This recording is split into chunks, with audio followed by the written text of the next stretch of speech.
আসসালামু আলাইকুম। আমি আজ আপনাদের সাথে আলোচনা করব আমাদের নবী হযরত মুহাম্মদ সাল্লাল্লাহু আলাইহি ওয়াসাল্লামের সাথে কিভাবে হযরত আয়েশা সিদ্দিক আনহার কিভাবে বিবাহ বন্ধনে আবদ্ধ হয়েছিল। তো চলুন শুরু করা যাক। তিনি সেই ব্যক্তি যিনি মহানবী হযরত মুহাম্মদ সাল্লাল্লাহু আলাইহি ওয়াসাল্লামের পবিত্র স্ত্রী হওয়ার সৌভাগ্য লাভ করেছিলেন, যার সম্পর্কে মহানবী সাল্লাল্লাহু আলাইহি ওয়াসাল্লাম নিজে বলেছেন, তোমরা ধর্মের অর্ধেক জ্ঞান আয়েশার এর কাছ থেকে শিখো। কতই না উচ্চ মর্যাদা ছিল ওই গৌরবময় নারীর। সেই সত্তা যার জন্য এই বিশ্বজগৎ সৃষ্টি হয়েছে এবং যিনি সৃষ্টির সাথে সৃষ্টিকর্তার সম্পর্ক স্থাপনের জন্য এবং মানবজাতিকে ধর্ম শিক্ষা দেওয়ার জন্য এবং তাদের আত্মশুদ্ধির জন্য প্রেরণ হয়েছিলেন। তিনি হযরত আয়েশা আনহার সম্পর্কে বলেন, ইনি তোমাদেরকে অর্ধেক ধর্ম শিখিয়ে দেবেন। মহানবী হযরত মুহাম্মদ সাল্লাল্লাহু আলাইহি ওয়াসাল্লামের হিজরতের 8 অথবা 9 বছরের পূর্বে তিনি জন্মগ্রহণ করেন। যে মহল্লা তার জন্মের জন্য গর্বিত, তার নাম এখনও মানকাল্লা। এটি পবিত্র মক্কা নগরীর একটি মহল্লা। হযরত সিদ্দিকা আকবর, যিনি হযরত আয়েশা এর বুজুর্গ পিতা ছিলেন, তিনি ঘরে চোখ খুলেছেন যা পূর্বে ইসলামের আলোতে আলোকিত হয়েছিল, কারণ তার জন্মের 4 বছর পূর্বেই তার পিতা হযরত আবু বকর ইসলামের মতো অমূল্য সম্পদের মালামাল হয়ে গিয়েছিলেন। জন্মের পরপরই তার কানে আল্লাহু আকবার ধ্বনি গুঞ্জরিত হয়েছিল। এই পবিত্র শিশুটির নাম রাখা হলো আয়েশা। তার উপনাম হলো উম্মে আব্দুল্লাহ, উপাধি হলো সিদ্দিকা। পিতার দিক থেকে কুরাইশ বংশের ছিলেন। আবু কাইসের স্ত্রী সেই সৌভাগ্যবান মহিলা যিনি তাকে দুধ খাওয়ানোর সম্মান লাভ করেন। তার পিতামাতা অন্যান্য সন্তানদের চেয়ে তাকে বেশি পছন্দ করতেন। মা যেমন তাকে কলিজার টুকরা মনে করতেন, তেমনি বাবা তাকে চোখের মণি মনে করতেন। তার সম্মান ও পবিত্রতার নূর কপাল থেকে বিচ্ছুরিত হচ্ছিল। তিনি তার সমবয়সী মেয়েদের সাথে শারীরিক গঠনে, বুদ্ধি বিবেচনায়, চেহারা ও চালচলনে আলাদা প্রতীয়মান হতেন। সেখানকার সব মেয়েরাই তার সাথে খেলতে আসতেন। তিনি পুতুল খুব পছন্দ করতেন। তো পুতুল জমা করে রেখেছিলেন। গোত্রের সমস্ত মেয়ের নিকটও এত পুতুল ছিল না। একবার হযরত আয়েশা স্বপ্নে দেখেন 3টি চাঁদ তার কোলে এসে পড়েছে। সকালে যখন বাবার কাছে এটি বললেন, তখন তার বাবা হযরত আবু বকর সেই মুহূর্তেই বুঝে গেলেন তার কন্যা পৃথিবীর সব মহিলার মধ্যে এক স্বতন্ত্র মর্যাদা লাভ করবে এবং উন্নত মর্যাদা লাভ করবে। ফলে তার হৃদয়ে এই কন্যার প্রতি আরও ভালোবাসা বেড়ে গেল। হযরত আয়েশা সিদ্দিকা যখন 5 বা 6 বছর বয়সে উপনীত হন, তখন প্রিয় নবী হযরত মুহাম্মদ সাল্লাল্লাহু আলাইহি ওয়াসাল্লাম এক কঠিন ও সংকটময় যুগ পার করছিলেন। কাফেররা হযরত মুহাম্মদ সাল্লাল্লাহু আলাইহি ওয়াসাল্লামকে হত্যার ষড়যন্ত্র করত। গরিব মুসলমানদের মরুভূমির তপ্ত বালুর উপরে শুয়ায়ে বলা হতো, মুহাম্মদ সাল্লাল্লাহু আলাইহি ওয়াসাল্লাম এর সঙ্গ ত্যাগ করো আর মূর্তিকে খোদা মেনে এগুলোর ইবাদত করো।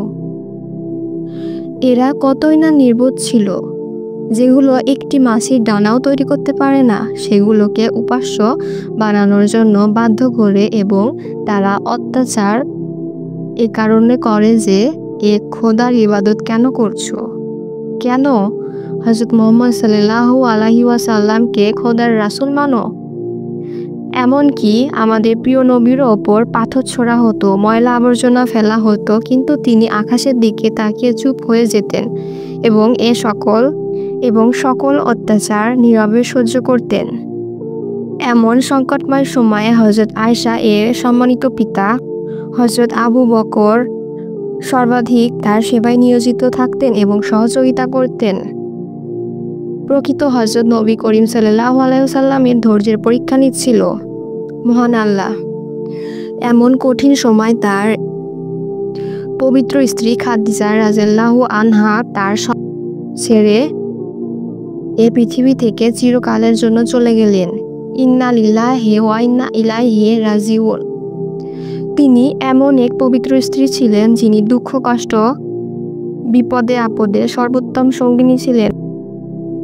একদা নীরব নিস্তব্ধ রজনীতে নবী করিম সাল্লাল্লাহু আলাইহি ওয়াসাল্লাম ঘুমিয়ে রয়েছেন। ঘুমের ঘোরে তিনি স্বপ্ন দেখলেন যে জিবরাইল আলাইহিস সালাম এবং তার হাতে ছিলেন একটি রেশমি রুমাল। নবী করিম সাল্লাল্লাহু আলাইহি ওয়াসাল্লাম জিজ্ঞেস করলেন, হে জিবরাইল, তোমার হাতে এটা কি? জিবরাইল আলাইহিস সালাম বললেন, ইয়া রাসূলুল্লাহ, আপনি নিজে সরিয়ে দেখুন, তাহলে আপনি বুঝতে পারবেন এর মধ্যে কি রয়েছে। নবী সাল্লাল্লাহু আলাইহি ওয়াসাল্লাম তখন জিবরাইল আলাইহিস সালামের হাত থেকে রুমাল নিয়ে দেখলেন যে রুমালটির মধ্যে একটি ছোট মেয়ের চেহারা দেখা যাচ্ছে। নবীজি দেখেই চিনে ফেললেন, এ আর কেউ না, এ তো আমার বন্ধু আবু বকরের মেয়ের চেহারা। নবীজি তখন জিবরাইল আলাইহিস সালামকে লক্ষ্য করে বললেন, আমাকে কেন এই চেহারাটি দেখানো হচ্ছে? জিবরাইল আলাইহিস সালাম বললেন, ইয়া রাসূলুল্লাহ, তিনি হবেন সেই সৌভাগ্য নারী যিনি হবেন এই জীবনের এবং পরজীবনে আপনার স্ত্রী এবং তার ভালোবাসা দিয়ে আপনার সকল দুঃখ কষ্ট বিরহ ব্যথা ভুলিয়ে দিবেন। এই কথাগুলো বলে জিবরাইল আলাইহিস সালাম অদৃশ্য হয়ে গেলেন এবং সাথে সাথে তার ঘুম ভেঙে গেলেন এবং তিনি চিন্তিত হয়ে গেলেন আর ভাবতে লাগলেন, আবু বকরের মেয়ে তো অত্যন্ত ছোট, যাকে উম্মে রুমান ঘরেই রাখতে পারে না, সারাদিন এদিক সেদিক ঘুরে বেড়ায়, কিভাবে এই মেয়ে আমার স্ত্রী হতে পারে? কিছুদিন আগেও তিনি আয়েশাকে দেখলেন, সে তার বান্ধবীদের সাথে পুতুল খেলায় মগ্ন রয়েছে, আর সেই বালিকাই নাকি আমার সমস্ত ভালোবাসা দিয়ে দুঃখ দূর করে দিবেন। এই বয়সে ছোট একটা মেয়ে ভালোবাসার অর্থই বা কি বোঝে? এ সকল চিন্তায় নবী অস্থির হয়ে উঠলেন। রাসূল সাল্লাল্লাহু আলাইহি সাল্লাম পরপর 3 রাত একই স্বপ্ন দেখলেন। তখন তার মনে আর কোনো সন্দেহ থাকলো না। তিনি তখন বুঝে গেলেন আল্লাহ তাআলা এটাই চাচ্ছেন, যেন আয়েশা আমার জীবন সঙ্গী হয়। এরপর রাসূল সাল্লাল্লাহু আলাইহি ওয়াসাল্লাম খাদিজা রাদিয়াল্লাহু আনহার ইন্তেকালের পর একাকিত্ব কাটানোর জন্য হযরত আবু বকর সাল্লাল্লাহু আলাইহি সাল্লামের বাসায় বেড়াতে গেলেন এবং বাড়ির আঙ্গিনায় গিয়ে দেখলেন যে ছোট আয়েশা তার বান্ধবীদের সাথে পুতুল খেলছে। কোনো দিকে তার কোনো মনোযোগ নেই, তার শুধু মনোযোগ সেই পুতুল খেলার ওপরই। তাকে এভাবে খেলতে দেখে রাসূল সাল্লাল্লাহু আলাইহি ওয়াসাল্লামের মনে কৌতূহল জাগলো এবং তিনি ছোট আয়েশার কাছে এসে বললেন যে, কি করো আয়েশা, তোমার হাতে ওটা কি? সেই ছোট্ট আয়েশা বলে উঠল, এটা তো আমার ঘোড়া। রাসূল সাল্লাল্লাহু আলাইহি সাল্লাম অবাক হয়ে বললেন, আচ্ছা বুঝলাম, তোমার ঘোড়ার যে পাখা দেখছি, ঘোড়ার তো পাখা হয় না। তখন ছোট্ট আয়েশা বলে উঠলেন, আপনাকে কে বলেছে ঘোড়ার পাখা হয় না? আপনি জানেন না হযরত সুলাইমান আলাইহিস সালামের ঘোড়ার পাখা ছিল? রাসূল সাল্লাল্লাহু আলাইহি সাল্লাম এমন জবাব শুনে হেসে উঠল। হযরত আয়েশার বর্ণনা করেছিলেন যে সেদিন আমার কথায় রাসূল সাল্লাল্লাহু আলাইহি ওয়াসাল্লাম এমনভাবে হেসে উঠেছিলেন যে আমি তার দাঁতের মাড়ি পর্যন্ত দেখতে পেয়েছিলাম। সুবহানাল্লাহ। নবী করিম সাল্লাল্লাহু আলাইহি সাল্লাম আয়েশার বুদ্ধিমত্তা সম্পর্কে আগে থেকে জানতেন, কিন্তু আজকের ঘটনা যে তার মনে নতুন দাগ কেটে গেল। তিনি আয়েশার দিকে তাকিয়ে তাকিয়ে ভাবলেন, এই কারণেই কি আল্লাহ তাআলা এই ছোট্ট মেয়েটিকে আমার স্ত্রী হিসেবে গ্রহণ করার সিদ্ধান্ত নিয়েছিলেন। তার প্রতিভা, তার স্মৃতি শক্তির মধ্যে কি রয়েছে আমার উম্মতের কল্যাণ। বস্তুত পরবর্তী জীবনে সেটি হয়েছিল।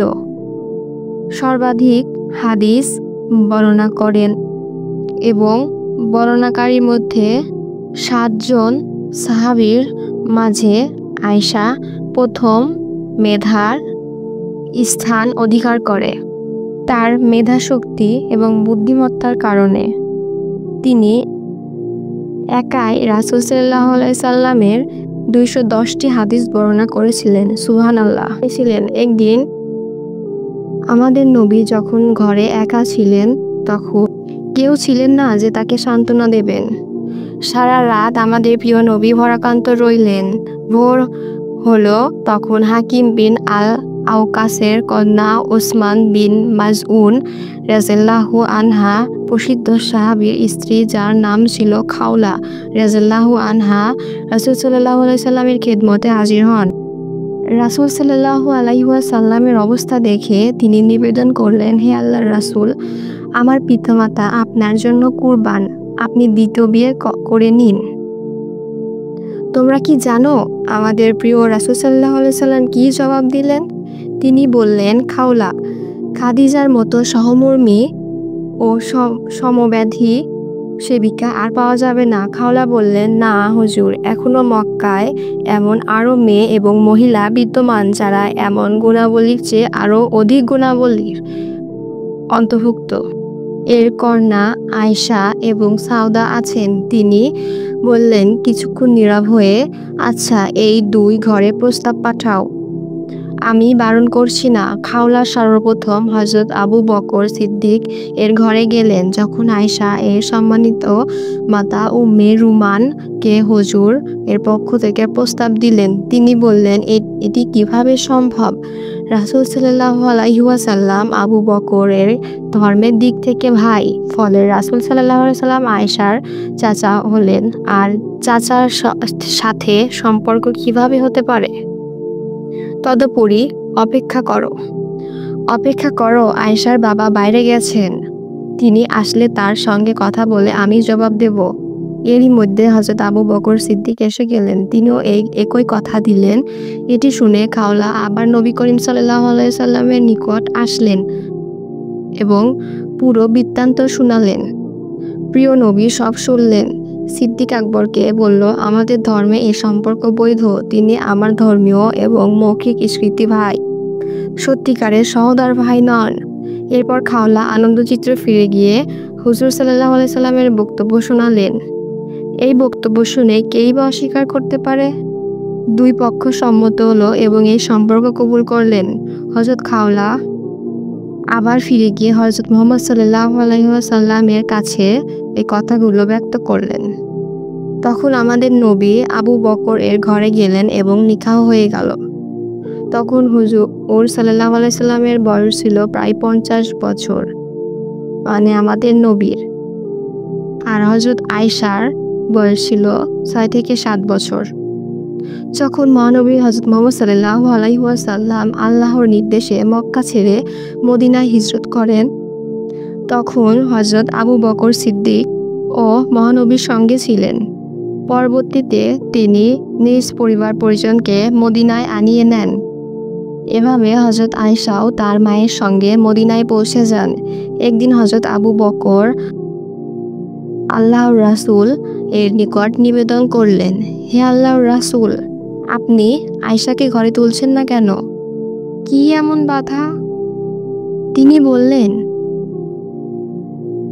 আমার কাছে দেনমোহর আদায় করার টাকাও নেই।